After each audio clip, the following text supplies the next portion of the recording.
Metal Gear Solid, holy crap. Okay, this episode means a lot to me because I put so many man hours. This is the one episode where when we got the Content ID email matches, I got so upset. I think I broke something I owned. I threw my phone and broke my phone because we put so much time and effort into this episode. I think I myself, I forget the total numbers, but it's like around 160 plus hours just in getting big boss ranking under 3 hours, which is like the big thing. It was aggravating for me. It was during a tough time in my life too. My mom actually passed away the week after this episode, so this episode was like a huge undertaking, and when I finally tackled it, I felt like everything just got off my chest right away, and I was able to kind of like let go of some of the stress of the show. Gigabyte wise, this is definitely in the hundreds of gigabytes. This had a lot more, the jokes were a lot more variant. This was not so much a jokey episode as it was a lot of content, because Hideo Kojima is a masterpiece of a man who creates these great pieces of art through games, and this is the beginning of what everyone loves as Metal Gear Solid. We got copywritten up. I feel like it's a copywritten. You've been copywritten up. To run DMC is tricky. The X, tree 2, walk around. We got flagged for that. That was a reoccurring joke in the episode, and that was flagged. Kind of depressing. So we're going to be getting a sound alike for that. Other than that, yeah, this was actually... Oh, fun fact. One of the last episodes where we had the old branding from Season 2 and Season 1, so after this, from here on out, you'll see all the new logos and the new fancy Completionist logo stuff.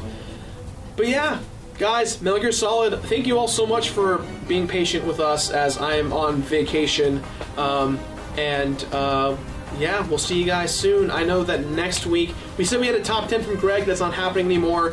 You're going to get a debut special episode of a new show we're doing on this channel with Alex Fasciani from the Decks. And then after that, guys, August 22nd, The Completionist is back. Episode 101 is... Yes!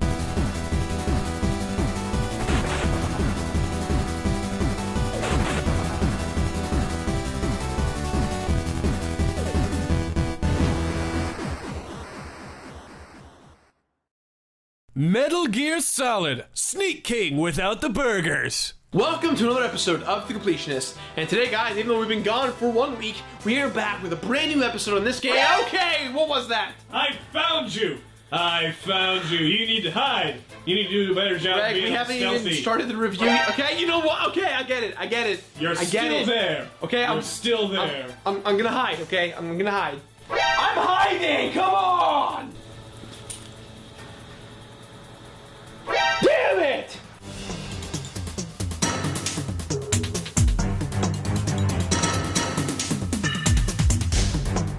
Metal Gear Solid.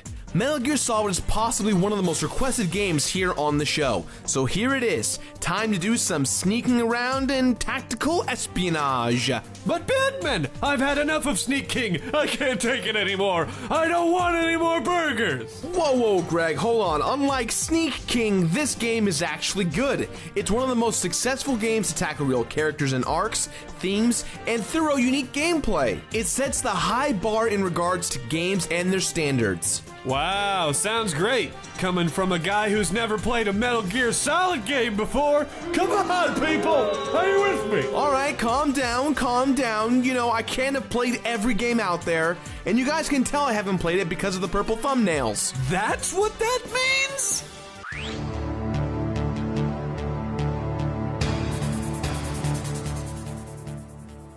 Whew, oh boy, here we go. Metal Gear Solid Tactical Espionage is a very story-driven game. In fact, I would say that it is the most dominant part of this game. It is filled with super long cutscenes and long chats on the visual radio, the codec. There is no possible way for me to describe every single event and detail in the story. It would be damn near impossible without leaving anything out. Hideo Kojima did a fantastic job as director, producer, and writer of this series. So, instead of taking forever on this section, I will give you a bit of a summary of the main events and our characters. The main protagonist for this game is Solid Snake. He is a highly trained infiltrator who eventually, we find out, is genetically engineered to be a super soldier. He has amazing espionage skills and can even smooth talk a lady or two. Gerard, hello? I'm gonna teach you a thing or two about talking to the ladies. You know, I'm kind of in the middle of a review right now. Roger that. I'll call back later. I'd prefer if you did not. When playing as Solid Snake, you really feel like you're an unstoppable action hero hell-bent on getting the job done. Well, what is the job, you ask? Well, there is a terrorist organization called Foxhound. These baddies are in possession of a very nasty war machine by the code name of Metal Gear Rex. Not only do they have Metal Gear Rex, but they also have taken over a nuclear weapons disposal site and are threatening the US government with nuclear war if they do not hand over the remains of Naked Snake. Most of us familiar with the franchise will soon call this man Big Boss.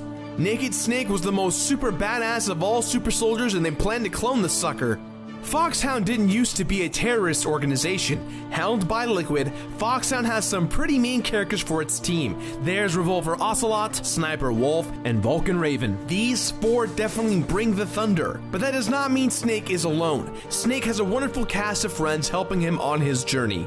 He has the Colonel, his old commanding officer, Mei Ling, whose primary function is to help you save the game, Dr. Naomi Hunter, who is a specialist on oxygens and serums and viral stuff mumbo jumbo wumbo, and while he's physically there at the base, Snake also runs into two new friends on his quest. He meets Meryl, who is the Colonel's niece, and Otacon, a scientist who works at the base.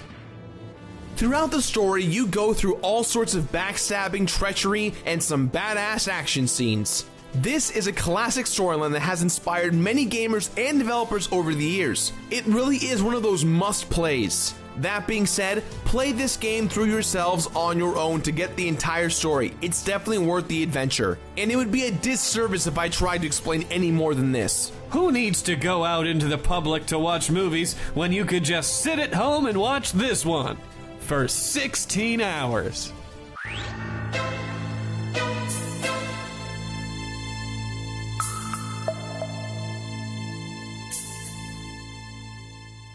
This game just screams PS1. If you had a PS1 back in the day, chances are you've played this game. The graphics were great for their time in 1998 and still hold up till this day. They certainly don't take away from the whole Metal Gear experience. Immersion is key with this title. The art direction is great. Everything has a blue-gray-green color scheme that gives off this military-esque vibe. The levels are beautifully designed, and so are the main characters. Snake was modeled after Snake Plissken of the Escape from New York and LA films. He ended up being designed to have the body of Jean-Claude Van Damme and the face of Christopher Walken. I kind of wish they used Walken's voice. Shrocko, I'm here to teach you how to talk to the ladies. In the middle of things, thanks, bye. That kid, he's a squally one.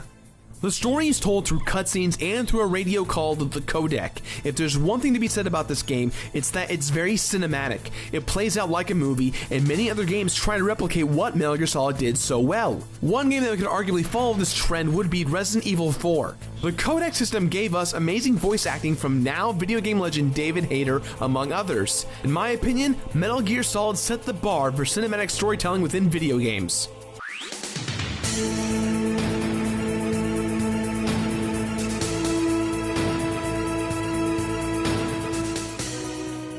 Metal Gear Solid is a top-down action-adventure stealth game with camera angles that change based on the action.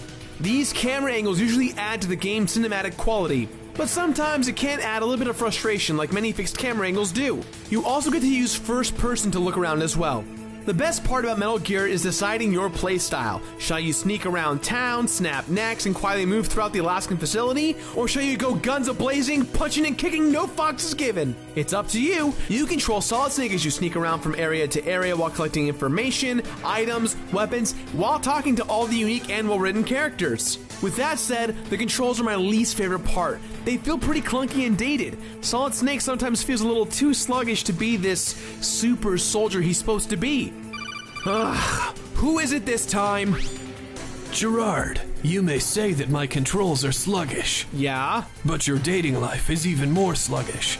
Let me show you how to be badass. Let me finish the review! You can choose to run and gun into any room you'd like. However, it may make life a little more difficult. Your completion percentage at the end of the game is based on being as sly and covert as possible. Obviously, the game is built to do that, so why not go that route? When you see an enemy, you try to avoid everyone's field of vision, but if you get spotted, an alarm will go off, drawing every soldier near your position. Therefore, after being discovered, you must hide and wait to re-enter infiltration mode. Be prepared to listen to that alarm go off multiple times. Ugh, it scares the crap out of me. At least it's safe to say that with the clunky controls that Snake can still get down.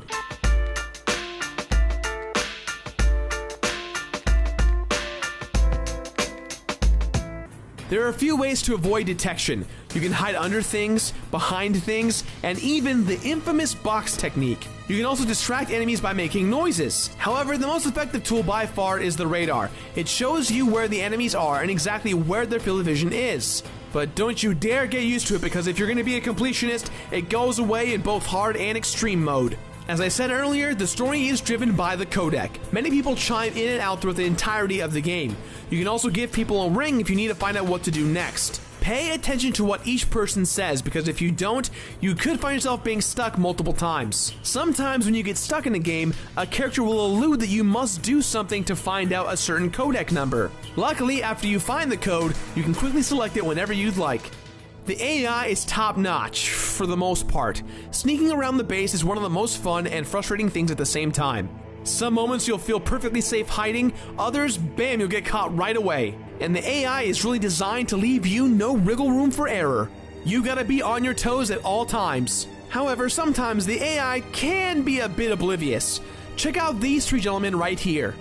Well, I thought that Gilmore Girls was a fantastic series. I know, man. Me and my wife watched Sex in the City. Guys! What the hell is wrong with you? It was all about the Golden Girls. The Golden Girls. What the hell is that? The boss fights are really something else. Most of them are pretty cool, but they can be pretty difficult as well. The clunky controls kind of conflict with some of the more difficult boss fights. For you noobs out there, you may be stuck in one or two boss fights for quite a while. Once again, the story behind the boss is usually the coolest part. The boss fights never feel forced. They feel perfectly placed right there in that specific moment of the story. One thing you've got to admire is Hideo Kojima's ability to troll the player. For instance, the iconic fight between Snake and Psycho Mantis. Now before I explain this fight, feel free to skip ahead because a little bit of a spoiler here, but if not, no big deal. I'll give you a few seconds. There's a great boss fight between Snake and a character named Psycho Mantis, where moments before you fight him, he can read your mind. Within this, the game then reads your data on your memory card and depicts what you've been playing recently. Still don't believe me? Now I'll read more deeply into your soul. I can see into your mind. You like Castlevania, don't you? Watch Super Beard Brothers, the Let's Play trivia show, Monday through Friday, only on That One Laser Clown. Alex, how did you get into this recording booth? I don't know.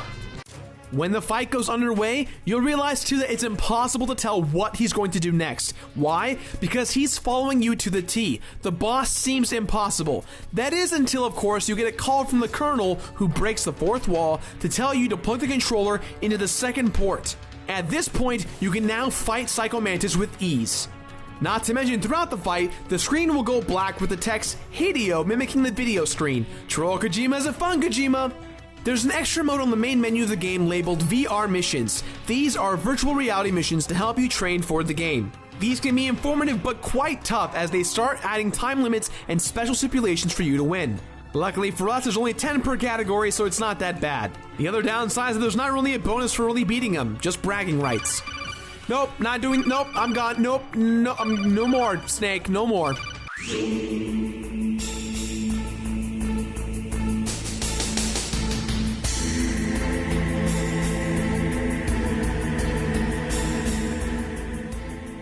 First off, there are so many plot holes addressed here, once again it would be impossible to get them all taken care of, so I'm mainly describing the battle. After learning that you were just a pawn in the whole operation to activate Metal Gear Rex, it is time to fight none other than your twin brother Liquid Snake. Dear brother, he tells you that you were just used by the government to kill off the Genome Soldiers and their leaders because you are the carrier of Foxdie, a virus that affects only specific genes.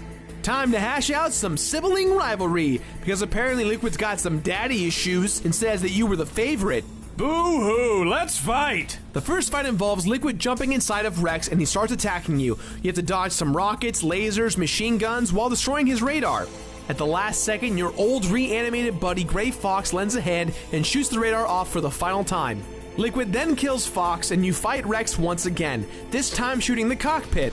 After a lot more dialogue, you put up your dukes and fight Liquid with your fists. You eventually knock him off the top of Rex and he falls to his death. And now you must escape the facility before it blows up. That poor guy can't catch a break, but he can catch a lady. Speaking of Meryl, if you did not give up on her during the torture scene, she will actually be alive and drive the Jeep for you. However, if you did give her up, Otacon will drive for you instead. After destroying some checkpoints, Liquid drives up in another Jeep, once again trying to kill you. After a long firefight, the Jeep crashes and Liquid finally succumbs to Foxdie. You then fake your death reports and then ride off into the sunset on a snowmobile. Yet after the credits, it is revealed that Solid was the inferior twin and will soon succumb to Foxdie. And also, there is a third brother, and it turns out that he's the president of the United States of America. Dang, if that doesn't make you want to play the sequel, I don't know what will. Fun fact about Metal Gear Solid, the actors thought the game was going to do really poorly, so they changed their names in the credits. Luckily that wasn't the case, and we have many a sequel.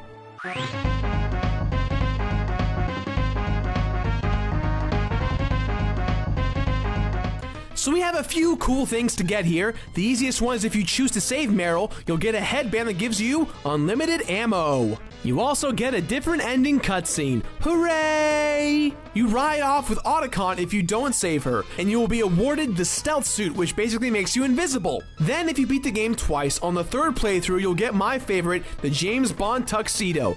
This makes for some pretty hilarious gameplay.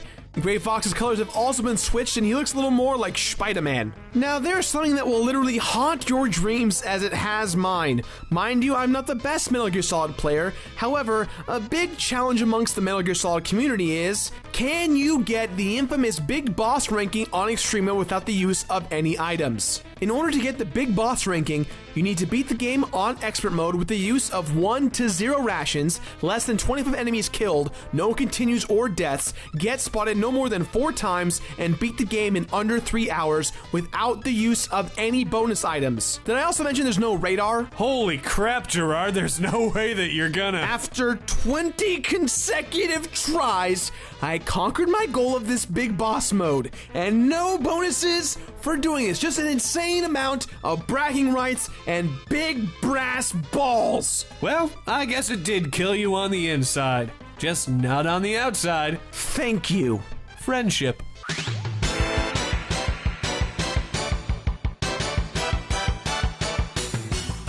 Before this review, I had only played through this game once. Now, I feel like I know it like the back of my hand because of how many damn times I have played it. And the rising difficulty was something else too. That extreme mode is pure death. God damn does it suck. I cannot express the amount of stress, anger, and angst I had for this challenge. All I'm going to say is that this really is just reserved for extreme Metal Gear Solid fans. And the challenges only get worse and worse from each Metal Gear Solid game to the other. I literally can't feel my hands for the past week because of how many times I've been playing this. Anyone else wondered why this episode didn't come out this week? Because this game was so damn hard. Think it's easy? Give it a shot.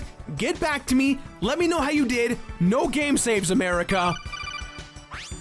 Gerard, I have something to tell you. What? What is it, Snake? What are you gonna ask me about, huh? I know. It's my dating life, isn't it? I know. I can't because I'm too busy playing games. I just can't go out and meet chicks all the time, Snake. I was just gonna say that beating the game wasn't a struggle for me. I'm the legendary Solid Snake. So that was it? You just wanted to brag. No dating advice. Dating advice? Just go hide in a box. Snake out. I don't know what I was expecting. I have no clue. Metal Gear Solid is a fantastic game. It tells a great, unique story with interesting gameplay, despite the controls being a little archaic. The presentation is fantastic for what it is. However, if you're a big completionist kind of guy, I would just stay away from it. Just stay far away from it. 20... I found you! You're on the other side of the map! Give it a rating! Finna-peated. That's all the time we have for today, guys, so please, as always, leave your positive and negative comments in the box below. If you missed last week's episode, right here, give it a clicky. And if you're from the future, give this one a click right here.